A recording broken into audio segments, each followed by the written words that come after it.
All right, everybody. Thanks for joining us today. I think we have about 33 people here right now, which I think is about everybody that had signed up. So I think we can probably go ahead and get started. We have a little bit of an agenda today, and then we're going to open it up for Q&A after we have two speakers. If you have any questions that you want to ask, you can throw them into the chat. You can put your name into the chat, and we'll kind of queue people up to ask questions to Nolan and Ashley afterwards. But let me go ahead and introduce our speakers, and we'll get started. So first up today, we're going to have Nolan Rosenkrantz, who is the president of the Toledo NewsGuild. After him, we'll have Ashley Murray, who is our unit secretary at the Newspaper Guild of Pittsburgh, and then we'll open it up for some questions. So Nolan, do you want to go ahead and get started? Sure, thanks, Zach. I'm Nolan Rosenkrantz. I'm president of the Toledo NewsGuild, which represents staff at the Toledo Blade and the newsroom and in advertising and marketing and circulation and IT in the business office at the Blade. I'm also a reporter at the Toledo Blade. I want to thank everybody for coming and honestly say that we're a little bit surprised at the response because the block's antics are well known in Toledo and Pittsburgh. Our unions have spoken out about Susan Allen Block's awful comments on more than one occasion, and we're all used to the block's unethical interventions and news coverage in both of our cities. I'm just going to briefly recap things that happened and what we're doing, and then I'll just leave it open for questions. Just to quickly recap, at the same time that an insurrection was ongoing in the nation's capital, both Blade stories and Wire stories were altered to muddy the waters on who was responsible for those events by Blade management. Edicts were given to some staff to not use language that was referred to as rioters, as Trump supporters in headlines, and language is inserted into stories to indicate either mostly or some of the protesters might have been Trump supporters, creating the impression that maybe others were involved in this as well, which we know is not true. These were not attempts to clarify events. In fact, they were the opposite. They were inappropriate interventions that were done for political purposes. Meanwhile, at around the same time, one of the top members of the Block family posted horrific defenses of these riots and sexist slurs against the incoming vice president. We don't believe that these two events were isolated from each other, but are part of the same sort of course of conduct from the Block family that owns our newspapers. Our readers deserve factual, fair news. They should expect that the journalism that they see is untainted by personal bias, and they should expect that management and the ownership of the newspapers adhere to strict codes of ethics like the journalists in our newsrooms do. We deserve better, and the community deserves better. We think what's happened in the past 24 hours is a perfect example of why our unions are so important in Toledo and Pittsburgh, because they give us the power to speak out against unethical acts by ownership and to fight for ethical journalism. It's also why the company is so unwilling to change and so ready to fight us. They don't want to give up the power to insert their views into stories and to manipulate coverage. They've been trying to bust both our unions for decades and have fought hard against contract provisions that we propose that would ensure editorial independence and would restrict the publisher from inserting his views into strict news stories. Again, we think these things are related. We can understand why people in the community are upset. Newspaper owners shouldn't use journalists' work to push an agenda. These acts only serve to harm the trust in our institutions at a time when people need strong, ethical journalism. That's why we as a union decided to take a stand. Starting at 7 p.m. last night, Guild members began a byline strike, not as an attempt to pressure the Block family, who we know don't care what we or the community thinks. Our goal is to send a message to our communities that we are as shocked and as appalled as they are, and that we're asking that they stand with us in our fight against the Block family.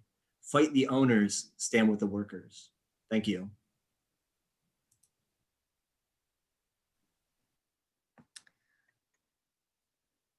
Go ahead, Ashley. Thank you. Nolan, I'm here in solidarity with everybody in Toledo. I'm also here to provide some context for situations when the Blocks have meddled in the news side of things in Pittsburgh. We all know, though not a news reporter, but we all know the well-publicized firing of our longtime editorial cartoonist, Rob Rogers, who had been with the paper since 1993. And we in Pittsburgh Pittsburgh, and those of you on here who aren't from Pittsburgh, this is very well documented, can find outrage about the Reason as Racism editorial that was published. But I'm here to talk about the news side of things. The situation over the summer that unfolded when Alexis Johnson and Michael Santiago were pulled from coverage of the Black Lives Matter movement.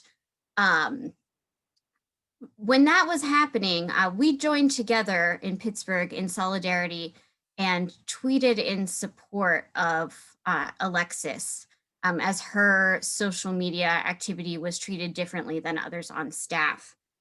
I was, and still am, a City Hall reporter, and before I tweeted in support for Alexis, I had a front page story of the mayor calling for a probe of some protest response in Pittsburgh. The following day, I tweeted in support of Alexis. Then shortly after, the next evening or that very same evening, one of my stories was completely deleted from the website, along with one of my colleagues, Lauren Lee. And I'm going to give you a little bit of boring facts here. That the story I published was 23 paragraphs long and included links and embeds to elected officials' social media posts. It included quotes from elected officials. It included a link to where people could catch the next council meeting. It included information about a bill that was to be introduced in council in the coming days. That night, my story and Lauren's story on a protest activity in a neighborhood in Pittsburgh called Friendship was deleted. Those two stories were deleted. They have never been returned in their original form to our website, and nobody ever spoke to me about it from management. And if anybody wants, I can send you some links that may be helpful to you about this. Just get in touch with me. So I find it disturbing that under the leadership of J.R. Block and the then editors Keith Burris and Karen Kane, that they thought it was a journalistically sound decision to delete 2 fully published articles from the website. You know, regarding the Alexis situation, it's not on us that they don't have a clearly negotiated contract with us with clearly negotiated social media guidelines. We want a contract with those things clearly negotiated. And it's also not on us that they handled Alexis's social media profile different than others on staff. And what this does and why this matters is, well, obviously it matters for a lot of reasons regarding Alexis and Michael. They have since left Pittsburgh and have been chased out of here. But what matters is this affects our readers. Our readers did not get that information on our website. 2 stories were deleted in full. Yes, the next morning there was a distilled version, 6 paragraphs was replaced in place of my story. My byline was taken off, the photo was changed. But I find that disturbing. You know, as journalists, we are empowered to speak up for our readers. We are the eyes and ears of our readers. Our readers can't attend every public meeting. It is on us to bring that information to light, to inform the public, to give the facts. Sometimes they're boring, they're public meetings, but that's on us to do that. And I find it disturbing that one of my stories about city council reaction to police brutality and their thoughts about the public safety budget for the coming year was deleted from the website and not returned in its original form. And the Block's meddling in the editorial process and pushing a political agenda further reinforces distrust that the public may have in news media. And, you know, for the last several years, extremists have been encouraged to threaten journalists. We don't need somebody from the family who owns the newspaper going on social media and empowering that mob that wants to hurt members of the press. I'm sure we saw images. We all saw the images on social media that, you know, I'm going to say I haven't independently verified it, but the murder the media message that was written on a door at the Capitol. We all saw that. We saw images of, well, maybe we read the New York Times photographer's story this morning in the New York Times, or last night on the New York Times, of what happened to her while on assignment in the Capitol. So I just want, I want a workplace where I feel protected, where I have a contract. Our union is the first line of defense for workers at the Post-Gazette and at the Toledo Blade. And I want to keep doing my job. I want to keep doing my job safely. Thanks, Ashley. All right, so if anybody has any questions, you can go ahead and unmute yourself. We just ask that you ID yourself and where you're from and who the question is for, either Nolan or Ashley. Hi, good morning. Sean Hegarty from 13 ABC in Toledo. I'd like to ask this of Nolan. Nolan, can you describe for me what the mood is like and what the staff's thoughts are when they read Susan Block's Facebook posting? Hey, Sean. You know, it's kind of like I said at the beginning, in some ways, it's like a little bit surprising, you know, the reaction, because, you know, as you know, and other people in Toledo know, Susan is known for this kind of inflammatory, inappropriate conduct online. And so we were outraged. We're absolutely outraged, but it was a little bit like, oh, here we go again. And, you know, we've repeatedly called out her actions online, and oftentimes it kind of got ignored.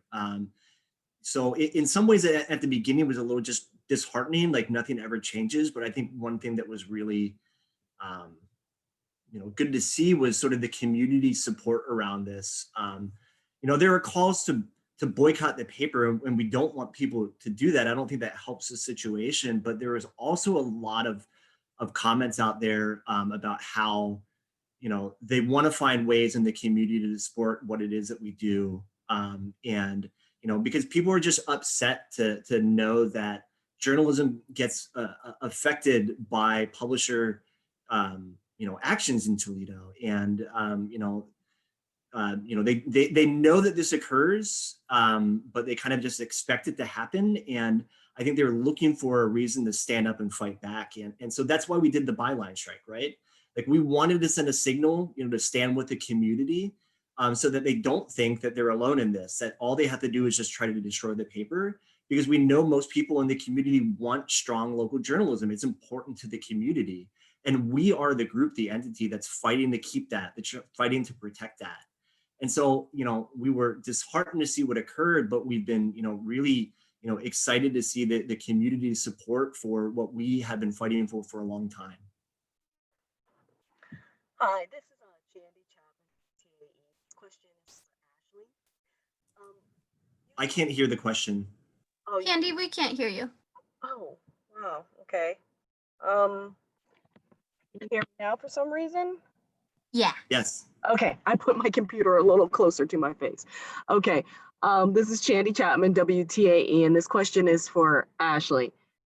You talked a little bit about the history and what has happened in Pittsburgh. Now that you see the social media post and you also see the wording that was being described in some of the publications, what do you want to happen now? And how are people feeling in Pittsburgh? Well, I will say that calling our incoming vice president a whore is beyond the pale and perpetuates the sexism and racism that plagues our society and our nation. What I would like to happen now, I would like for members of the Block family not to post those things on social media. And I would also like a contract for the workers in Pittsburgh and in Toledo, so that we can carry on with our jobs as journalists without a heavy weight on us and fear on us while we work. Thank you. I just had a quick follow-up. Do you think this is just like the peak and the point where you have to do more because you've talked about the history of events? We will continue to fight. I mean, we've been doing, I mean, the work involved in the union has been happening and is ongoing. So so we will continue doing more. And Chandy, I'm sorry, I think I said Candy, and I apologize about that. I wasn't reading fully. That's okay. Thank you for answering my questions. Yeah. Sean again in Toledo, to Nolan. Nolan, what sort of concern level do you have as the Facebook post continues to circulate online of what that could mean to what people think about the articles and the paper in general? Thanks, Sean. I mean, we are concerned that the actions of our ownership affects the public perception of our own integrity, which is why it's so important that we speak out, right? Like, we can't just sit back and do nothing when the very public faces of our newspaper ownership are acting in the way that they're doing. Because the general reaction is like, well, let's just boycott the newspaper. They don't care about us. They don't believe in the community or good journalism. And it's why it's so important for us to stand out and do things like a byline strike or other actions to show that difference, to try to get everybody in the community sort of aligned in one side in the coalition to try to fight for the same thing, which is strong local journalism with collective bargaining agreements, frankly, that protect local journalists. Like I said, we've got a proposal actually that would prohibit John Block from doing these things, and the company has been fighting against this for 3 years. They want to have the right for the publisher to change headlines to support his own political candidates. And the other thing I would say, Sean, is like just specifically for Toledo, as I said, people know that John Block and Alan Block have done this for years.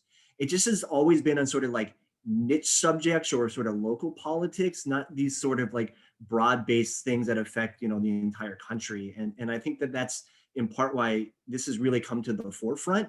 It also happened at such a raw time in our country, where we're all sort of reassessing, what's important and why facts, and fair news coverage is so valuable to a community to fight against, the kinds of misinformations or inflammatory language that help lead to what occurred in the Capitol. So yeah, we're worried. We're worried that people will link us to the Block family, which is one of the reasons why we're speaking out against the things that they did. And I just want to add one thing that, this will follow up on Chandy's question. Something we would like is an apology to the community for, the inflammatory and unacceptable racial sexist slur posted on social media about an incoming vice president. And we would like an apology for what happened to Alexis Johnson and Michael Santiago. An apology to the community for 2 articles being deleted in full from the Post-Gazette website, never to be returned, and an apology to the reporters for nobody ever speaking to them about that situation. Like, nobody has ever talked to me about it. And an apology to the readers that, this labor dispute has gone on for years. I mean, come on, negotiate a contract. This is Lindsay Ward with KDKA. This can be for anybody. Question is about the readers themselves. I know you said that you wanted strong journalism for your local readers. They depend on you. But they're hearing all kinds of things. You mentioned about this has been going on for years in some regard. So what do you really want them to understand? Because there's just so much going on, and they may not know or have a wrong interpretation of the PG. You know what I mean? Well, yes, that's the risk of meddling in content of your own newspaper. That is a risk that readers may not want to trust your newspaper anymore. Have you noticed a change in your readers, like people leaving and not wanting to, I guess, You know, read your Lindsay, I don't articles? have the hard subscription numbers in front of me, and that would be a question for the Post-Gazette business side. So Tracy D'Angelo could probably answer that for you. But you know, that is the risk that you run with the community that you serve. If you meddle in editorial content in Pittsburgh and Toledo. So you know, we're fighting for our contract. That's what we want members of the community to know. Journalism is a calling. We came into this profession because we want to report accurate information. We're on the side of the truth. We are, you know, that we are trying to uphold democracy, and I don't say that lightly this week. And so that's what we want our readers to know about us, the guild members. And so, you know, if management would settle a contract with us, and then we could have some peace in our struggle, you know, perhaps there wouldn't be so much talk or concern in the community about what's going on at the Post-Gazette, and we could all just return to have a news source, just a regular, you know, news source, and no drama in our community. Yeah, and if I could Thank add you. on to what Ashley said on that, you know, number one, both papers are very good papers. We have great staff and we do great work. You know, the Post-Gazette winning Pulitzer Prizes. The staff there continue to do great work, but you know, as far as community perception, our readers are not stupid, and we know that. The company might think that they are, but we know that the people in the community can see these kinds of things going on. The Block family has this strong reputation in the community for slanting coverage over issues that they care about. And that might be something as innocuous as dogs or historic preservation, or it might be something, you know, is more serious about an attempted fascist coup of our country. But this is something that readers see, which is why we're speaking out again. Like, we're trying to get the message out to people that there are dozens and dozens of great journalists at both papers that are fighting for the right thing. And we're asking for the community to stand with us against the blocks on that. Thank you. Another question, one more, if you don't mind. So what would you say to anyone that would say, listen, Susan's a private citizen. She did not commit a crime. She is within her rights to say what she would like on a social media. What would you say to those folks? She is within her right to say what she wants in social media. The Guild does not propose that she be, you know, sent into the ocean or banned from computer usage. We just said that her comments were wildly inappropriate, is a poor reflection of our newspaper, our company, and impacts our journalism. And we believe it's part of sort of the mentality that's led to the bias within the papers. So, yeah. Thank you.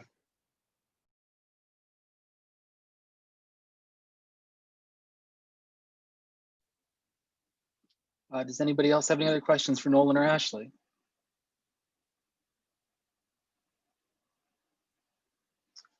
All right, if not, thanks everybody for joining us today. And if you have any further questions, you know, the email info@pghguild.com will be reachable there. So thanks everybody.